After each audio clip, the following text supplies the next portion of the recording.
அருமையானவர்களே, இந்த நாளிலும் ஆண்டுடைய வார்த்தையை நான் இடத்திலே கொண்டு வருகிறேன். நீதிமொழிகள் 3:5 மற்றும் 6. உன் சுய புத்தியின் மேல் சாயாமல் உன் முழு இருதயத்தோடும் கர்த்தரில் நம்பிக்கையாயிருந்து உன் வழிகளில் எல்லாம் அவரை நினைத்துக்கொள். அப்பொழுது அவர் உன் பாதைகளை செவ்வைப்படுத்துவார். உன் வழிகளில் எல்லாம்.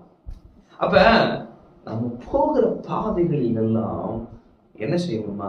அவரை நினைத்துக்கொள்ளும். அவரை நினைத்துக்கொள்ளா என்ன? சும்மா ஆண்டவருக்கு அப்படின்னு நினைக்கிறது இல்லை.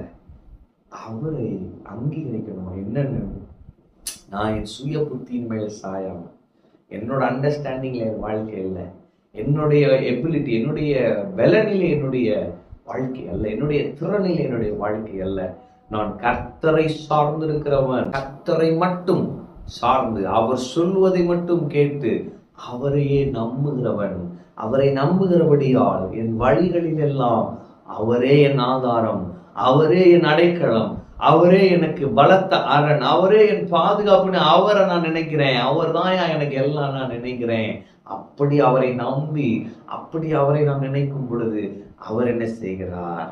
என் பாதைகளை செவ்வைப்படுத்துகிறார். என் பாதைகளை செவ்வைப்படுத்துகிறார். இன்னைக்கு நான் சொல்றேன், உங்க வாழ்க்கை பிரயாணத்துல நீங்க எடுத்து வைக்கிற ஒவ்வொரு ஸ்டெப்லையும் அவரை நினைத்து கொள்ளுங்க. அவர் தான் உங்க எல்லாம் நீங்க நினைத்து கொள்ளுங்க. உங்க பிசினஸ் பண்றீங்களா? பிசினஸ்ல அடுத்த ஸ்டெப் எடுத்து வைக்கணும்னு நினைக்கிறீங்களா? நான் சொல்றேன், கர்த்தரை நினைத்து கொள்ளுங்க. உங்க சுய புத்தியின் மேல் சாயாம. பாருங்க, நம்ம நிறைய நேரம் வளர்ந்த உடனே அப்படியே ஆண்டவரை விட்டுறோம். பாருங்க, அதுவா எனக்கு தெரியும், இந்த மூவி இப்படி எடுத்தா நல்லா இருக்கும், எனக்கு தெரியும் அதெல்லாம், அப்படி நம்ம கொண்டு போயிடுறோம். ஆனா ஆண்டவர் சொல்றாரு, சுய புத்தியின் மேல் நீ சாராத, என்னை நீ அதிகமா தேடு. ஒவ்வொரு நாளும் என்ன தேடு? என்னை என்மேல் நம்பிக்கையாயிரு. என்மேல் நம்பிக்கையாயிருந்து என்னை சார்ந்து கொண்டு சொல்லுகிறார். நம்ம அவரை சார்ந்து இருக்கும் பொழுது அழகா நம்மளை வழி நடத்துவார்.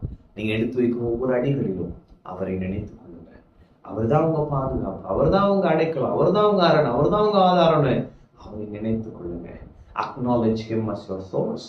அப்படி நீங்க இருக்கிறப்ப உங்க பாதைகளை செவ்வைப்படுத்துவார். நீங்க நடக்கும் பாதைகளை செவ்வைப்படுத்துவார். அப்படி செவ்வைப்படுத்துறாருன்னா என்னன்னா, நீங்க தான் ஜெயிக்க போறீங்க. இருக்கிற தடை கற்கள் எல்லாவற்றையும் எடுத்து போட்டு அந்த பாதையை லெவல் பண்ணி, அந்த பாதையை அப்படியே ஒரு ரெட் கார்பெட் மாதிரி போட்டு உங்களை வெற்றி பாதையில கம்பீரமாய் நடத்துகிற நல்ல தேவன் இவர். பாதைகளை செவ்வைப்படுத்துவார். உங்களுக்கு முன்பாக சென்று கோணல்களை செவ்வையாக்குகிற தேவன் இவர். பாருங்க, இந்த வருஷ வாக்குத்தத்துல பாருங்க, அவருடைய பாதைகள் நெஞ்சாய் பொழிகிறது. அப்படின்னா உங்க பாதை, நீங்க போறீங்களா அந்த பாதையில, அவர் ஏற்கனவே போயிட்டாரு. அவர் போனதுனால அவருடைய பாதங்கள் படப்பட அந்த இடங்கள் எல்லாம் அப்படியே நெய்யாய் பிடிக்கிறது, பிராஸ்பரஸா அப்படியே மாறிடுது, அபண்டன்ஸா மாறிடுது. அப்ப இன்னைக்கு நீங்க அவரை நினைத்து கொண்டு ஒவ்வொரு காரியங்கள் எடுத்து வைக்கும் போது உங்க பாதையில செழிப்பும் பரிபூரணமும் நன்மையும் வெற்றியும் மட்டுமே இருக்கிறது. ஆமென். எனவே கர்த்தரை நினைத்துக் கொள்ளுங்க, கர்த்தரை நம்பிக்கையா இருங்க, கர்த்தரையே சார்ந்திருங்க.